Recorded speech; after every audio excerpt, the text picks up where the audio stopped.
de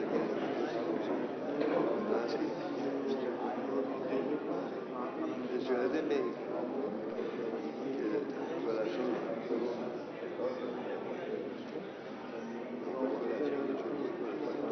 México o corazón.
Poi te lo dicono, hai tanto voglia, che comincia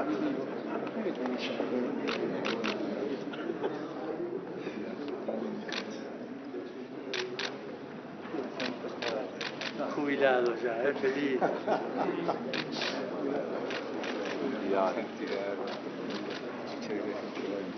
Nella foto.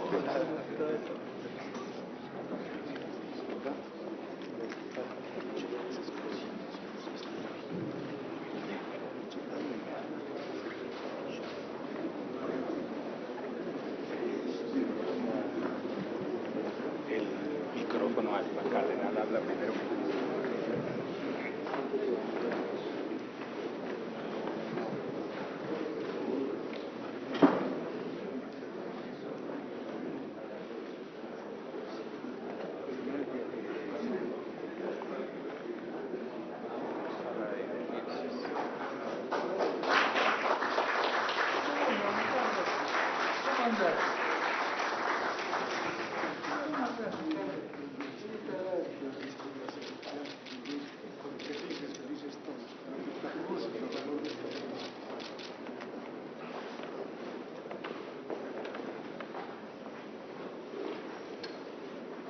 Muy querido Santo Padre, con profunda emoción y desbordante alegría, queremos darle la bienvenida a Colombia. Con su visita colmamos nuestro anhelo de tenerlo con nosotros. Desde el primer momento de su elección como obispo de Roma y sucesor de San Pedro en el pastoreo de la Iglesia Universal, hemos ansiado su presencia como portadora de bendición y de gracia a nuestra Iglesia y a nuestra patria. Nuestra iglesia se ve hoy enfrentada a grandes retos que no siempre somos capaces de entender y de responder. Hemos sido una nación que se llamaba a sí misma pueblo católico, ya que desde los inicios mismos de la conquista por parte de España, la luz del Evangelio brilló con toda su fuerza sobre nuestra población y la inmensa mayoría, casi la totalidad de la población, aceptó a Cristo como su Señor y a la Iglesia como a su Madre. Hoy la situación ha cambiado mucho. Se está imponiendo en la sociedad colombiana una cultura que niega los valores evangélicos y que trata de construir una sociedad a espaldas de Dios, en la que con frecuencia se deforma el sentido de la persona humana. Constatamos una creciente presencia de diversas propuestas religiosas que arrastran tras de sí a un buen número de nuestros compatriotas con promesas que no siempre responden al Evangelio. Reina, por lo tanto, confusión y desorientación. Nuestra patria está luchando por dejar atrás una historia de violencia armada que la ha sumido en la muerte durante décadas. Sin embargo, la fatigosa construcción de la paz se ha convertido en fuente de polarización política que siembra todos los días división, enfrentamiento, desorientación. Somos un país marcado por profundas desigualdades e inequidades que exigen radicales cambios en todos los campos de la vida social, pero no parece que estemos dispuestos a pagar el precio que ellos reclaman. En ese contexto eclesial y social, su visita, muy querido Santo Padre Francisco, es una luz que nos trae el amor misericordioso del Padre. Abrimos nuestro corazón para escuchar su voz, para sentir el llamado a la fraternidad y a la solidaridad, para discernir una vez más la presencia salvadora del Señor en nuestro medio y ponernos al servicio del amor misericordioso del Padre con generosa entrega. Bienvenido, Santo Padre. La Iglesia y la sociedad colombianas lo saludan con inmenso cariño y le abren sus brazos para acogerlo como nuestro Padre, Pastor y Maestro.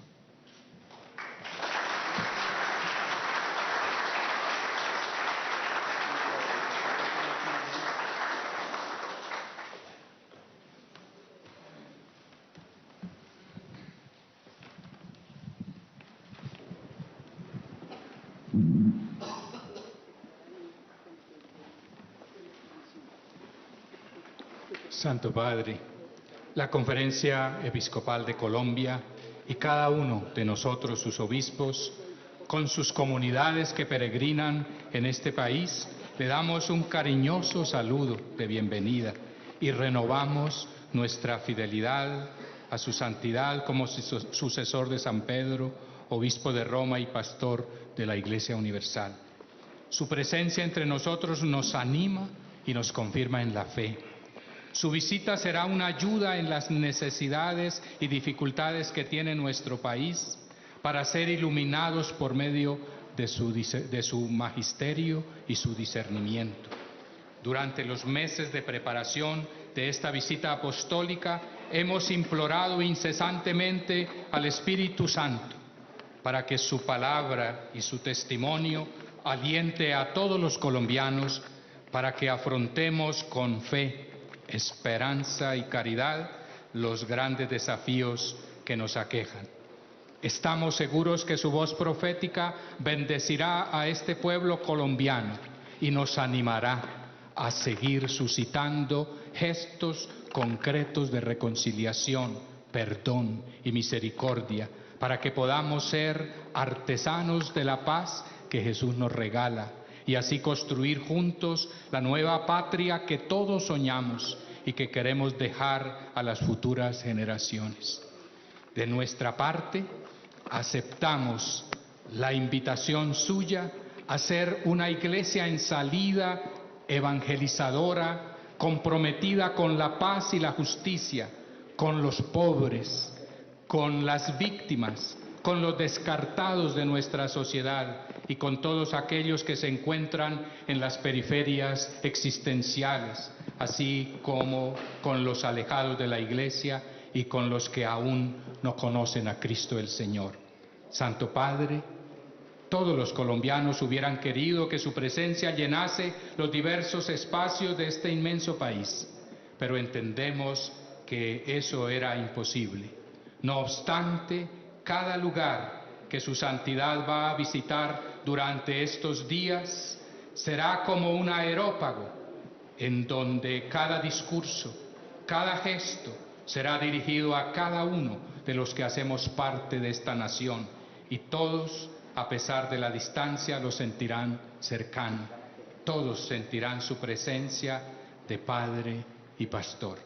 Que Dios y Nuestra Señora del Rosario de Chiquinquirá, ante quien hemos orado, lo acompañen en esta visita apostólica a nuestra Iglesia y a nuestra patria Colombia.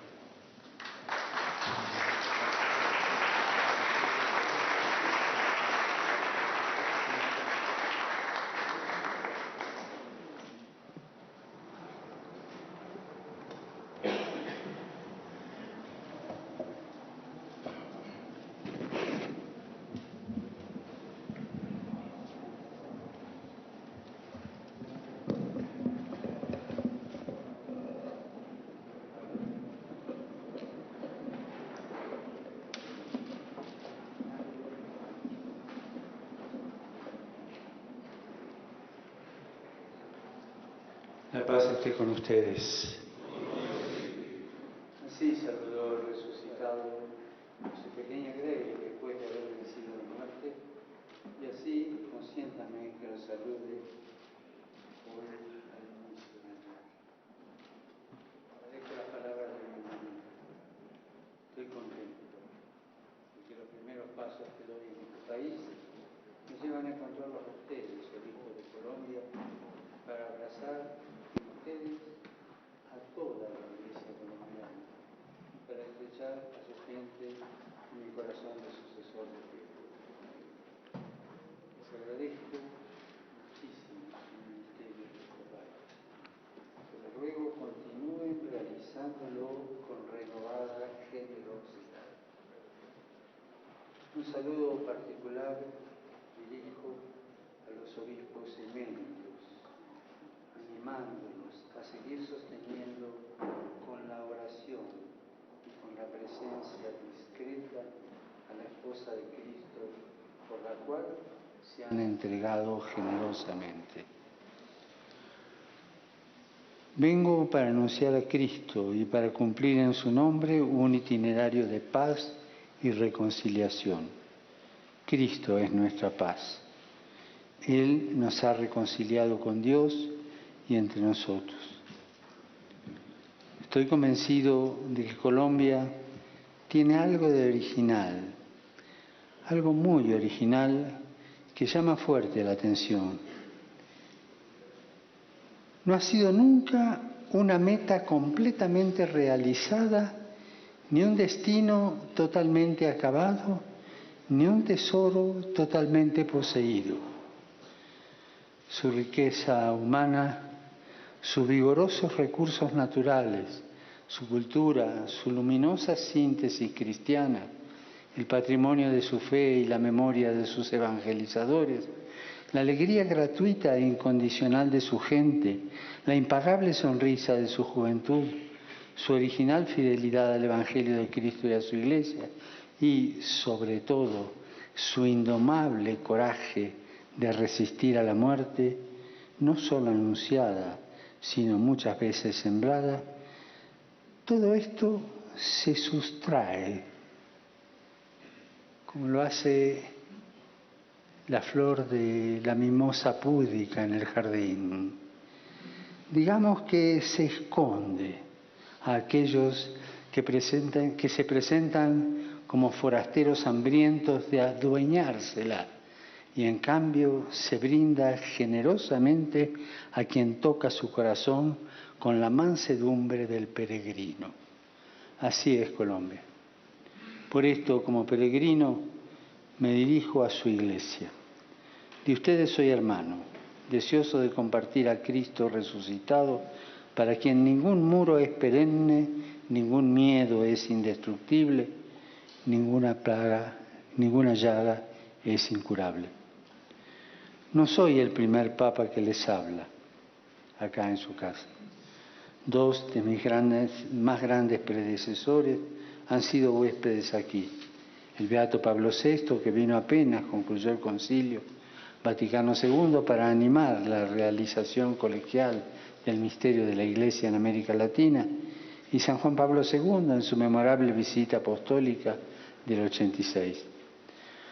Las palabras de ambos son un recurso permanente. Las indicaciones que delinearon y la maravillosa síntesis que ofrecieron sobre nuestro ministerio episcopal constituyen un patrimonio para custodiar. No son anticuados.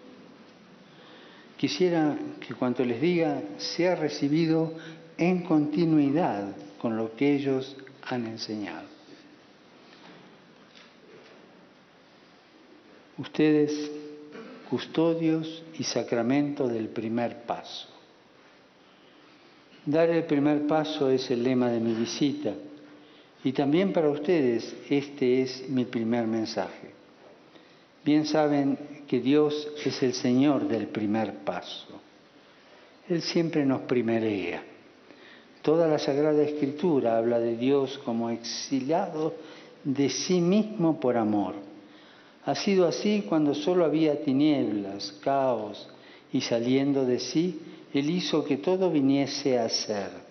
Ha sido así cuando en el jardín de los orígenes Él se paseaba, dándose cuenta de la desnudez de su criatura.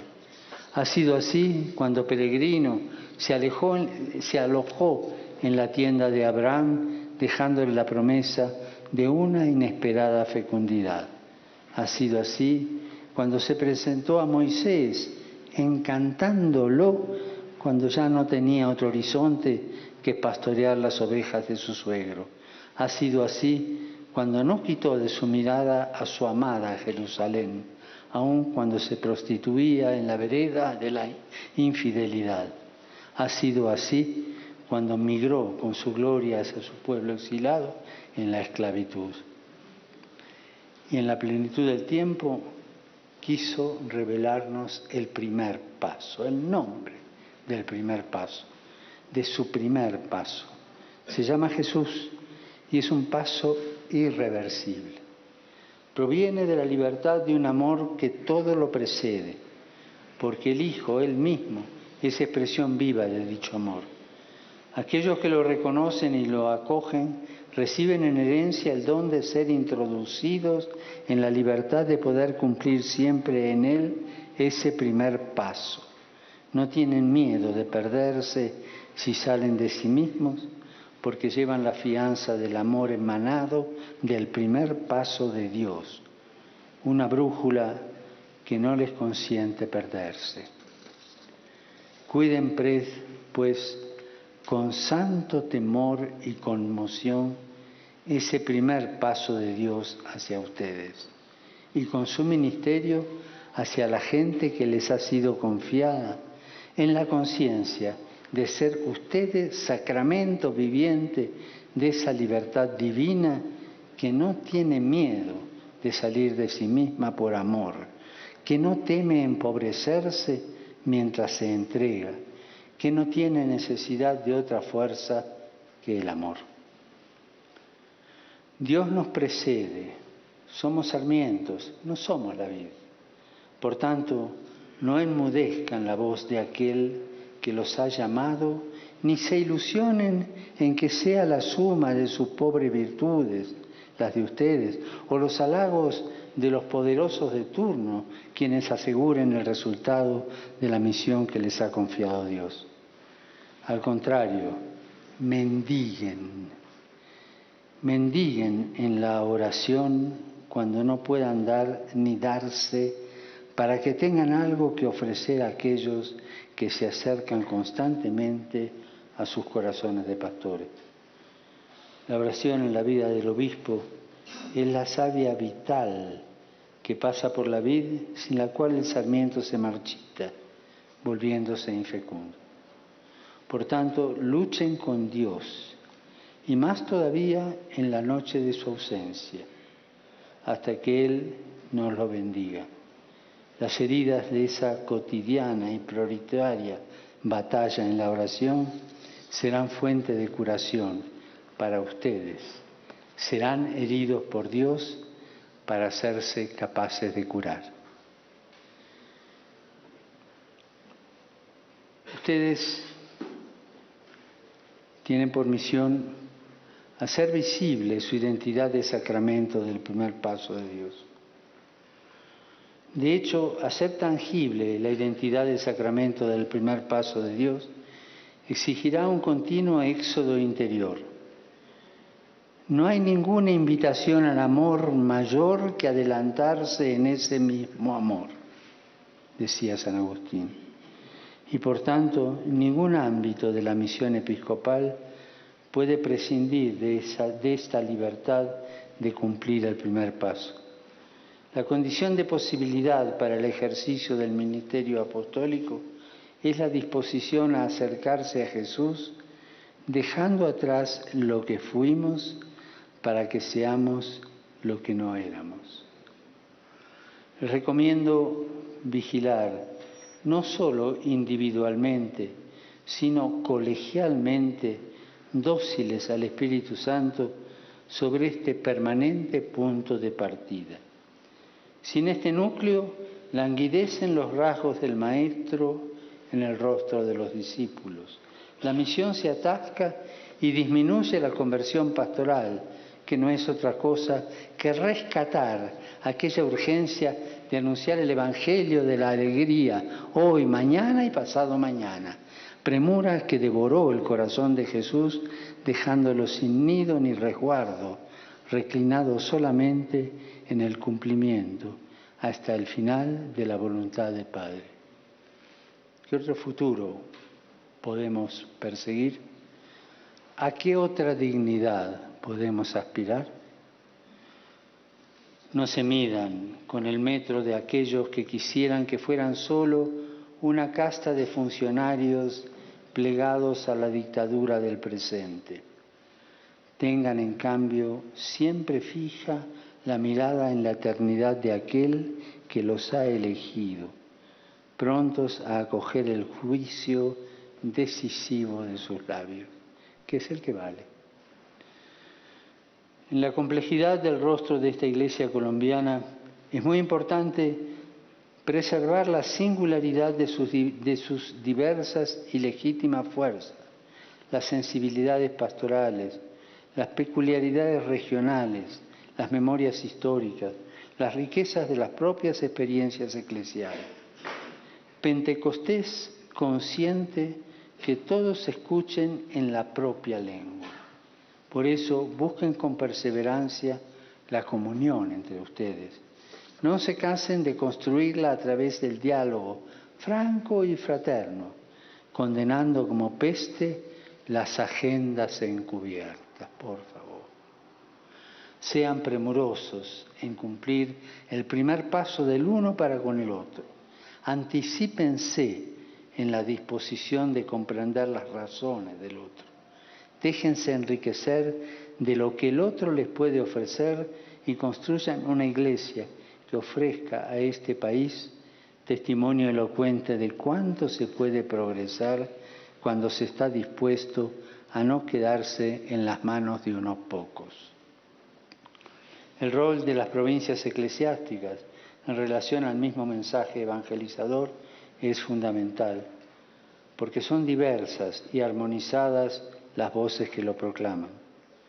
Por esto, no se contenten con un mediocre compromiso mínimo que deje a los resignados en la tranquila quietud de la propia impotencia, a la vez que domestica aquellas esperanzas que exigirían el coraje de ser encausadas más sobre la fuerza de Dios que sobre la propia debilidad.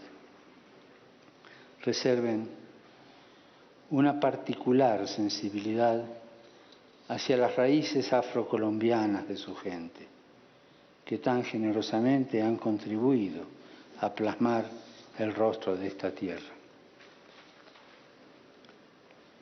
Tocar la carne del cuerpo de Cristo. Los invito a no tener miedo de tocar la carne herida de la propia historia y de la historia de su gente. Háganlo con humildad, sin la vana pretensión de protagonismo y con el corazón indiviso, libre de compromisos o servilismo. Solo Dios es Señor y a ninguna otra causa se debe someter nuestra alma de pastores.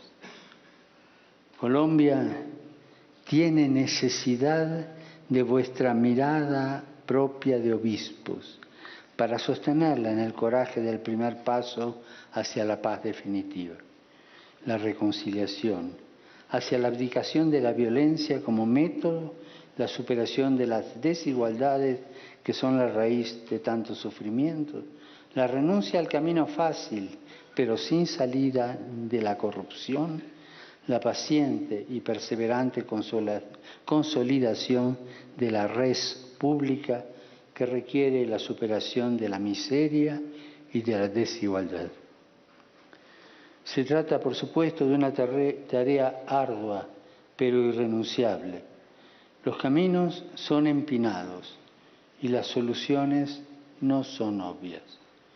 Desde lo alto de Dios, que es la cruz de su Hijo, obtendrán la fuerza con la lucecita humilde de los ojos del resucitado, recorrerán el camino, escuchando la voz del esposo que susurra en el corazón, recibirán los criterios para discernir de nuevo en cada incertidumbre la justa dirección.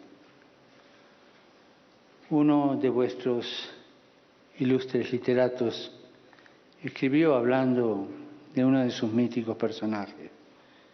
No imaginaba que era más fácil empezar una guerra que terminarla. Todos sabemos que la paz exige de los hombres un coraje moral diverso. La guerra sigue lo que hay de más bajo en nuestro corazón. La paz nos impulsa a ser más grandes que nosotros mismos. Enseguida el escritor añadía: no entendía que hubiera necesitado tantas palabras para explicar lo que sentía en la guerra, lo que se sentía en la guerra, si con una sola bastaba: miedo. No es necesario que les hable de este miedo, raíz envenenada, fruto amargo y herencia nefasta de cada contienda. Quiero animarlos a seguir creyendo que se puede hacer de otra manera, recordando que no han recibido un espíritu de esclavos para recaer en el temor. El mismo espíritu atestigua que son hijos destinados a la libertad de la gloria a ellos reservada. Ustedes ven con los propios ojos y conocen como pocos la deformación del rostro de este país. Son custodios de las piezas fundamentales que lo hacen uno, no obstante sus laceraciones.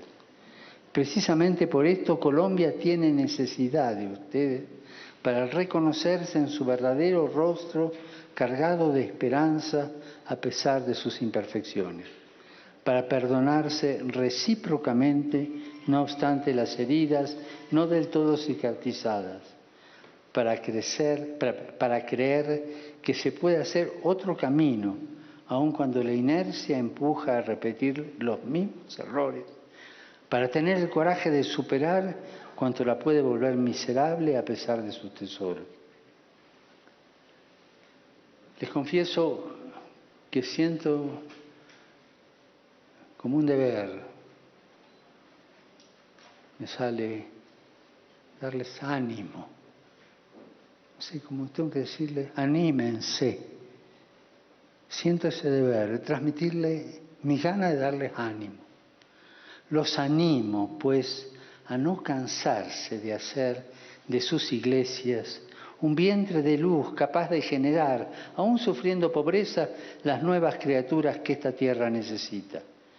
Hospédense en la humildad de su gente para darse cuenta de sus secretos recursos humanos y de fe. Escuchen cuánto su despojada humanidad brama por la dignidad que solamente el resucitado puede conferir. no tengan miedo de emigrar de sus aparentes certezas en búsqueda de la verdadera gloria de Dios, que es el hombre viviente. Ánimo, los animo en este camino. La palabra de la reconciliación. Muchos pueden contribuir al desafío de esta nación, pero la misión de ustedes es singular. Ustedes no son técnicos ni políticos, son pastores. Cristo es la palabra de reconciliación escrita en sus corazones y tienen la fuerza de poder pronunciarla no solamente en los púlpitos, en los documentos eclesiales o en los artículos de periódicos, sino más bien en el corazón de las personas, en el secreto sagrario de sus conciencias, en el calor esperanzado que los atrae a la escucha de la voz del cielo que proclama paz a los hombres amados por Dios. Ustedes deben pronunciarla con el frágil, humilde, pero invencible recurso de la misericordia de Dios, la única capaz de derrotar la cínica soberbia de los corazones autorreferenciales. A la Iglesia no le interesa otra cosa que la libertad de pronunciar esta palabra, ser libre para pronunciar esta palabra. No sirven alianzas con una parte u otra, sino la libertad de hablar a los corazones de todos. Precisamente allí tienen la autonomía y el vuelo para inquietar. Allí tienen la posibilidad de sostener un cambio de ruta. El corazón humano, muchas veces engañado, concibe el insensato proyecto de hacer de la vida un continuo aumento de espacios para depositar lo que acumula. Es un engaño. Precisamente aquí es necesario que resuene la pregunta: ¿de qué sirve ganar el mundo entero si queda el vacío en el alma? De sus labios de legítimos pastores, tal cual ustedes son, Colombia tiene el derecho de ser interpelada por la verdad de Dios, que repite continuamente: ¿dónde está tu hermano? Es un interrogatorio que no puede ser silenciado, aun cuando quien lo escucha no puede más que abajar la mirada, confundido, y balbucir la propia vergüenza por haberlo vendido, quizá al precio de algunas dosis de estupefaciente o alguna equívoca concepción de razón de Estado, tal vez por la falsa conciencia de que el fin justifica los medios. Les ruego tener siempre fija la mirada sobre el hombre concreto.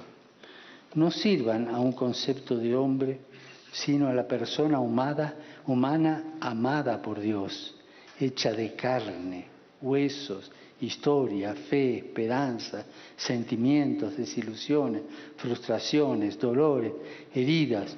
Y verán que esa concreción del hombre desenmascara las frías estadísticas, los cálculos manipulados, las estrategias ciegas, las falseadas informaciones, recordándoles que realmente el misterio del hombre solo se esclarece en el misterio del Verbo encarnado. Una iglesia en misión. Teniendo en cuenta el generoso trabajo pastoral que ya desarrollan, permítanme ahora que les presente algunas inquietudes que llevo en mi corazón de pastor, deseoso de exhortarles a ser cada vez más una iglesia en misión. Mis predecesores ya han insistido sobre varios de estos desafíos: la familia y la vida, los jóvenes, los sacerdotes, las vocaciones, los laicos, la formación.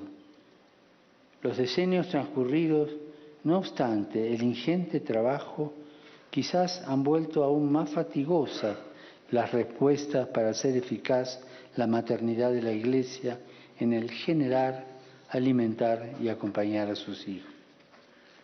Pienso en las familias colombianas, en la defensa de la vida desde el vientre materno hasta su natural conclusión. En la plaga de la violencia y del alcoholismo, no raramente extendida en los hogares, en la fragilidad del vínculo matrimonial y la ausencia de los padres de familia con sus trágicas consecuencias de inseguridad y orfandad. Pienso en tantos jóvenes amenazados por el vacío del alma y arrastrados en la fuga de la droga, en el estilo de vida fácil, en la tentación subversiva. Pienso en los numerosos y generosos sacerdotes y en el desafío de sostenerlos en la fiel y cotidiana elección por Cristo y por la Iglesia, mientras algunos otros continúan propagando la cómoda neutralidad de aquellos que nada eligen para quedarse con la soledad de sí mismos. Pienso en los fieles laicos esparcidos en todas las iglesias particulares, resistiendo fatigosamente para dejarse congregar por Dios, que es comunión, aun cuando no pocos proclaman el nuevo dogma del egoísmo y de la muerte de toda solidaridad. Palabra que quieren sacarla del diccionario. Pienso en el inmenso esfuerzo de todos para profundizar la fe y hacer la luz viva para los corazones y lámparas para dar el primer paso. No les traigo recetas ni intento dejarles una lista de tareas. Con todo quisiera rogarles que al realizar en comunión su gravosa misión de pastores de Colombia, conserven la serenidad. Yo no sé si decírselo, se me ocurre ahora, pero si exagero me perdonen. Se me ocurre que es una de las virtudes que más necesitan.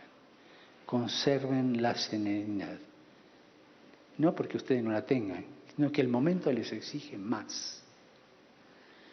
Bien saben que en la noche el maligno continúa sembrando cizaña, pero tengan la paciencia del Señor del campo, confiándose en la buena calidad de sus granos.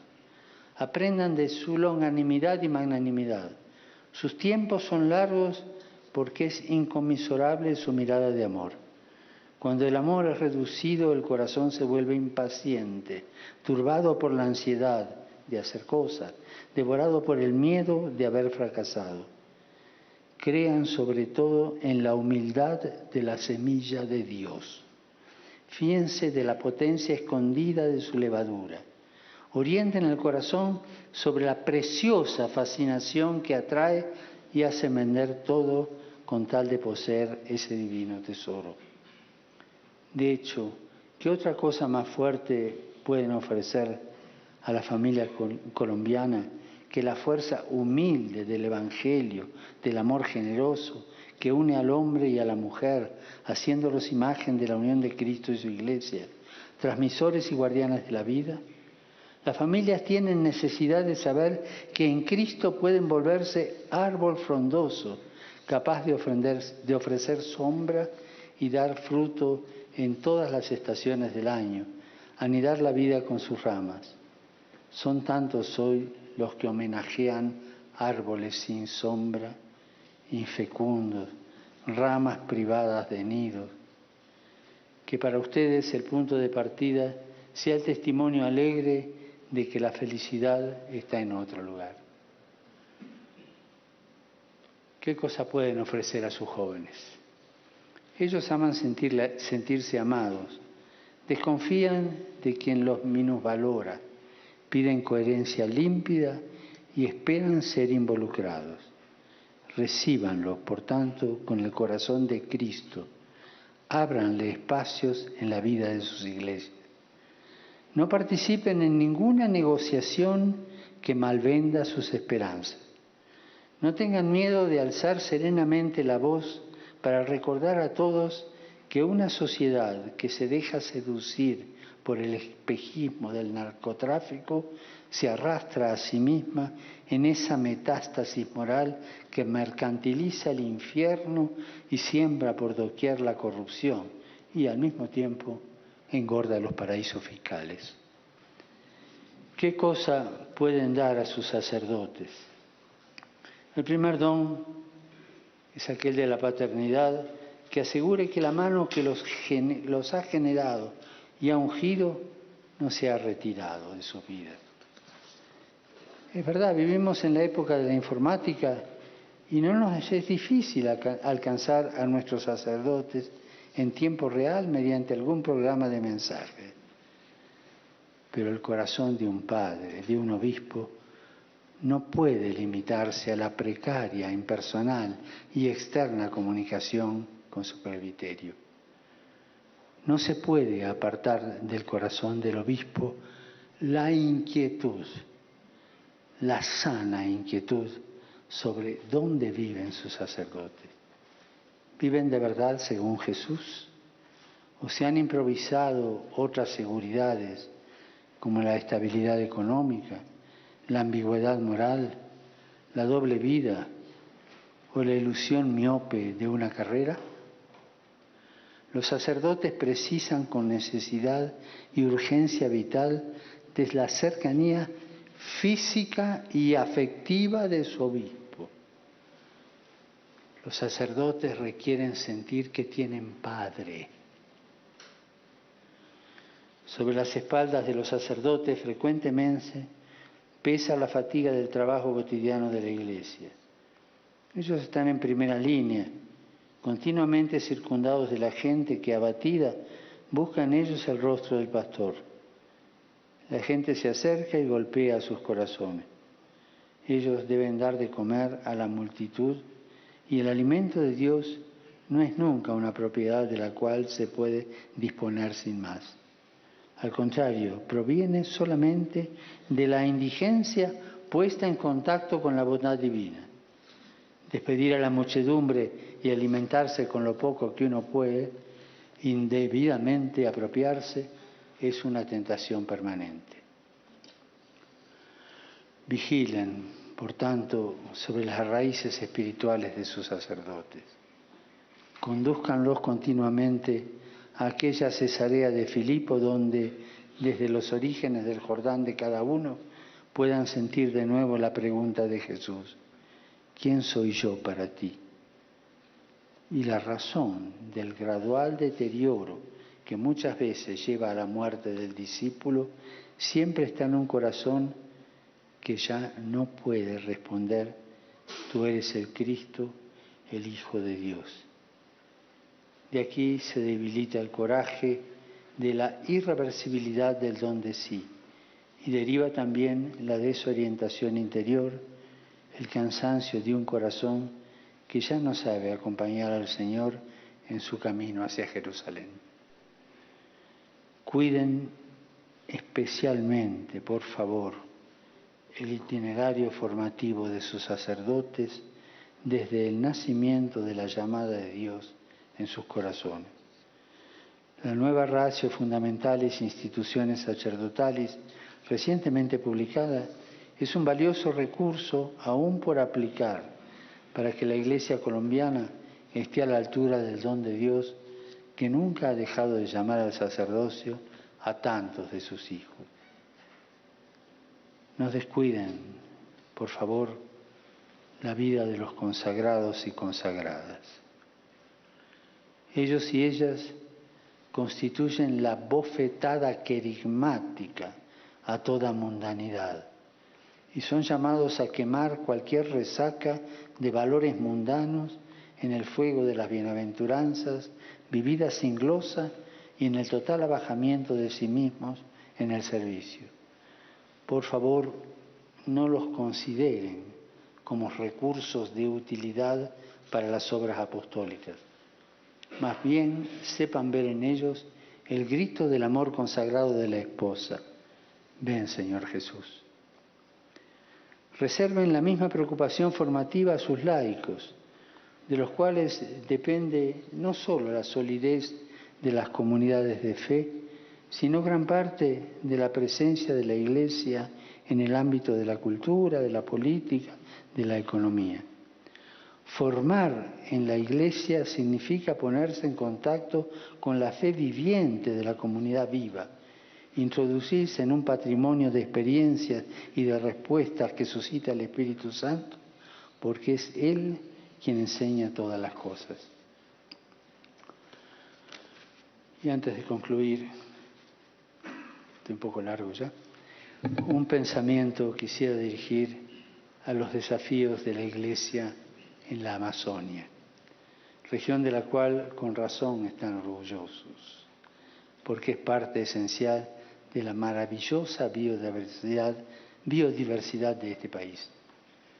La Amazonia es para todos nosotros una prueba decisiva para verificar si nuestra sociedad, casi siempre reducida al materialismo y pragmatismo, está en grado de custodiar lo que ha recibido gratuitamente, no para desvalijarlo, sino para hacerlo fecundo. Pienso sobre todo en la arcana sabiduría de los pueblos indígenas amazónicos y me pregunto si somos aún capaces de aprender de ellos la sacralidad de la vida, el respeto por la naturaleza, la conciencia de que no solamente la razón instrumental es suficiente para colmar la vida del hombre y responder a sus más inquietantes interrogantes. Por esto los invito a no abandonar a sí misma la Iglesia en Amazonia.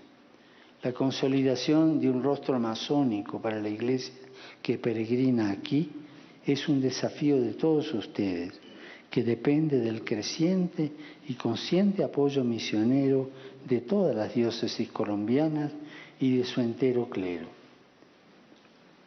He escuchado que en algunas lenguas nativas amazónicas, para referirse a la palabra amigo, se usa la expresión mi otro brazo. Sean, por lo tanto, el otro brazo de la Amazonia. Colombia no la puede amputar sin ser mutilada en su rostro y en su alma.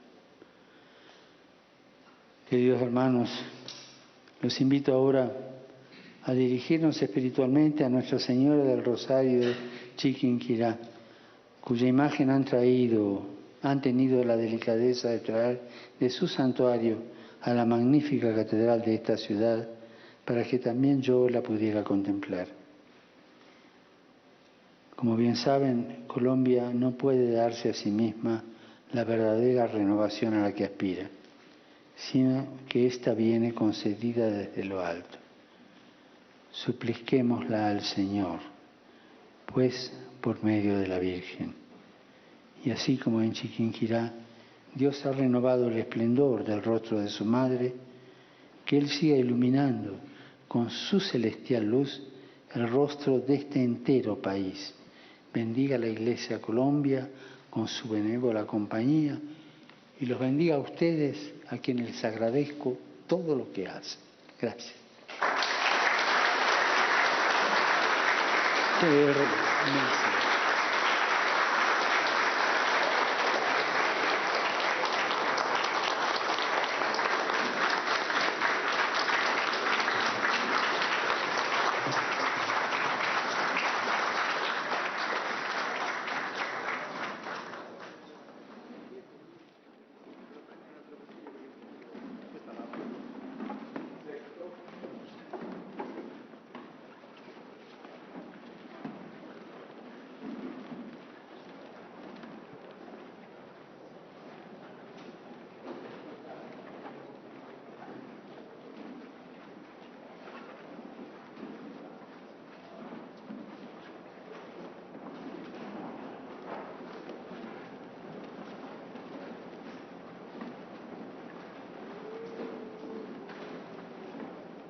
Yo tengo que invitar a Carlos y a que esté en repetición para que la cámara...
No, no, yo prendo la medicina.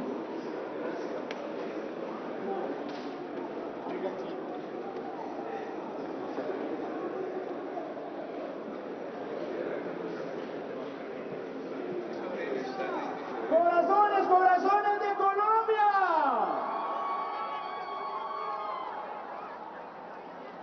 Vamos desplazándonos hacia la parte superior de la catedral para despedir al Papa.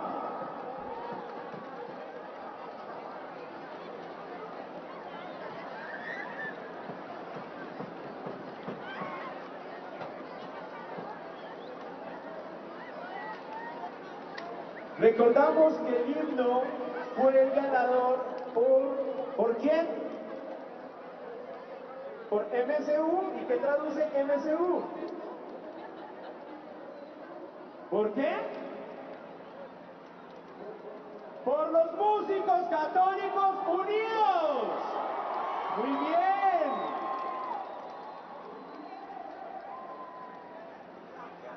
Vamos desplazándonos a la parte superior para despedir al Papa con nuestro himno, que fue a cargo ¿de quiénes? De los músicos católicos unidos. Muy bien. Vamos desplazando.